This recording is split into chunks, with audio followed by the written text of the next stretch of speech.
ప్రతి సంవత్సరం కూడా మనం ఆగస్టు 13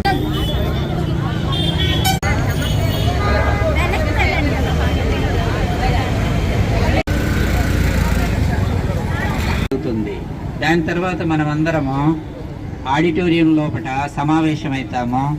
దాన్ని ఇస్తుంది డొనేట్ ఆర్గాన్స్.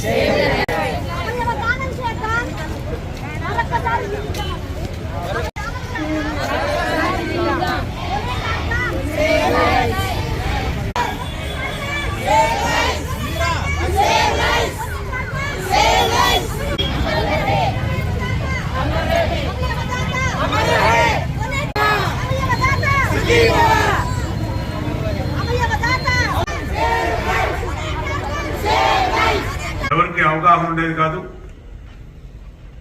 దాని తర్వాత దీని మీద మీడియా ప్రభావం చాలా ఉంది. మీడియా ద్వారా అన్ని ఛానల్స్ కూడా దీనికి ప్రాధాన్యత ఇవ్వటం, మీడియాలో ఎక్కువ చూపించడం వల్ల ఆర్గాన్ డొనేషన్ అనేది సామాన్యులు కూడా తెలిసినటువంటి అంశం.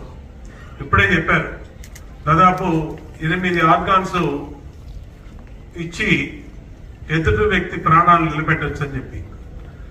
ఎప్పుడు నిలబెట్టచ్చు? మన ఇంట్లో ఏదన్నా యాక్సిడెంట్లో లేదంటే ఇంకొక విధంగానో ఒక బ్రెయిన్ డెడ్ కేసు ఉంటే దాని ద్వారా ఎలాగో మట్టిలో కలిసిపోయే అవయవాల ద్వారా ఇంకొక మనిషికి జీవితం ఇవ్వచ్చు.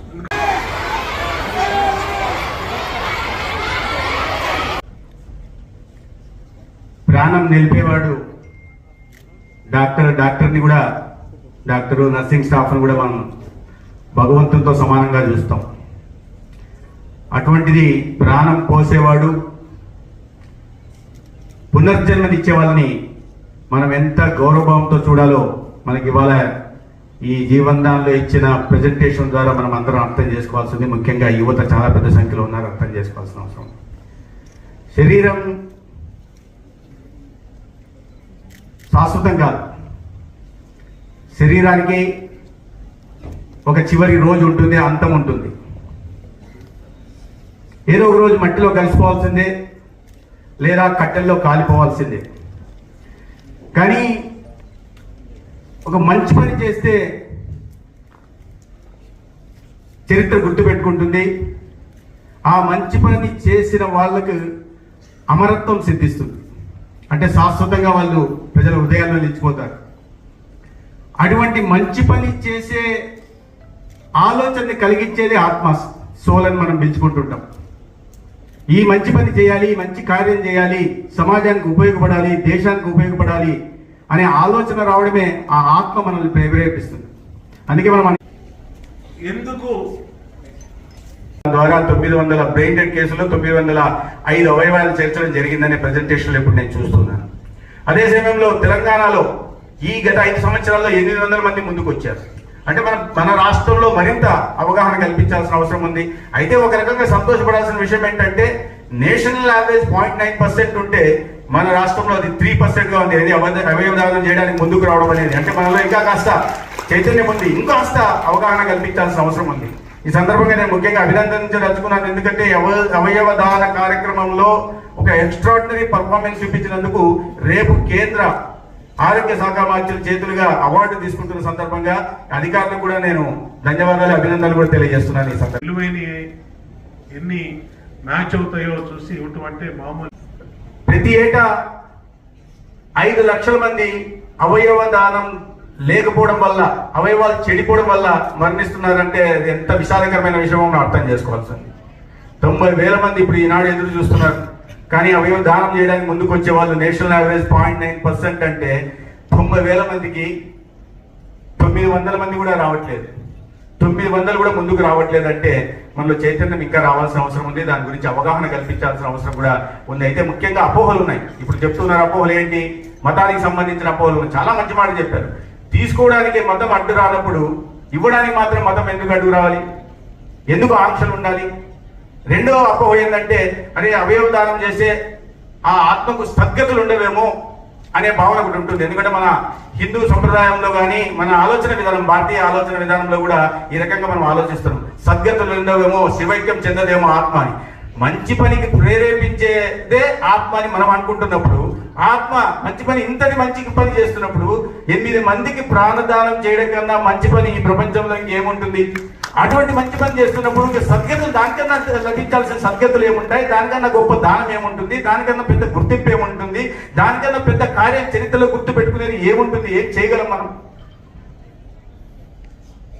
ఆ అపోహ సద్గతులు లభించవేమో, బ్రహ్మాండంగా లభిస్తాయి. భగవంతుడు అంతకన్నా హర్షిస్తాడు, వెంటనే ఆత్మంతరంలో శివైక్యం చేసుకుంటాడు. ఆ విషయంలో ఎటువంటి అనుమానం లేదు. బహుశా భగవంతుడు పైనుంచి వింటుంటాడు కాబట్టి ఇవాళ సత్యకుమార్ చెప్తున్న వార్త వాస్తవమయ్యా, ఎక్కువ మంది అవయవ దానం చేయడానికి ముందుకు రండి, నేను మీ ఆత్మను నేరుగా నాలో చేర్చేసుకుంటానని కూడా భగవంతుడు మనందరినీ ఆశీర్వదిస్తూ ఉంటాడు.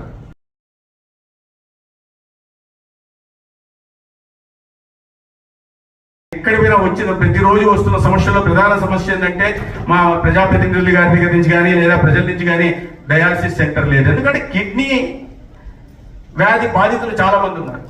అందుకని ఎక్కడ చూసినా డయాలసిస్ సెంటర్లు అడుగుతా ఉన్నారు. ఇవాళ దాని ప్రకారం 2600 మంది ఇవాళ కిడ్నీల కోసం ఎదురు చూస్తున్నారు. దాన్ని కూడా కొంతమంది వ్యాపారులుగా మార్చుకున్నారు. దాని మీద కఠిన చర్యలు తీసుకునే కార్యక్రమం ఖచ్చితంగా చేస్తాం, అది వేరే విషయం. కానీ ఇంతమంది ఎదురు చూస్తున్నారు కాబట్టి కిడ్నీ ఇవ్వడానికి కానీ ఇతర అవయవ దానం చేయడానికి ప్రజలు ఎంత ముందుకు రావాల్సి ఉంది. ఈ అపోహలు విడనాడాల్సిన అవసరం ఉంది. అరే ఇస్తున్న సందర్భంలో శరీరాన్ని కోస్తారు కాబట్టి తర్వాత మేము ఏమైనా క్రియలు చేసుకోవాల్సి ఉంటుందో, స్నానం చేయాల్సిన పనులు ఉంటాయి అంత్యక్రియలకు ముందు, అవి చేయలేమేమో అనుకుంటాం. ఆ చిన్న దీని నుంచి బయటకు రావాలి. అటువంటిది ఏమి ఉండదు. మంచిగా మళ్ళీ ట్రీట్మెంట్ చేసి శరీరాన్ని తిరిగి ఇవ్వడం జరుగుతుంది. కాబట్టి అటువంటి అపోహలు కూడా పెట్టుకోవాల్సిన అవసరం లేదని కూడా నేను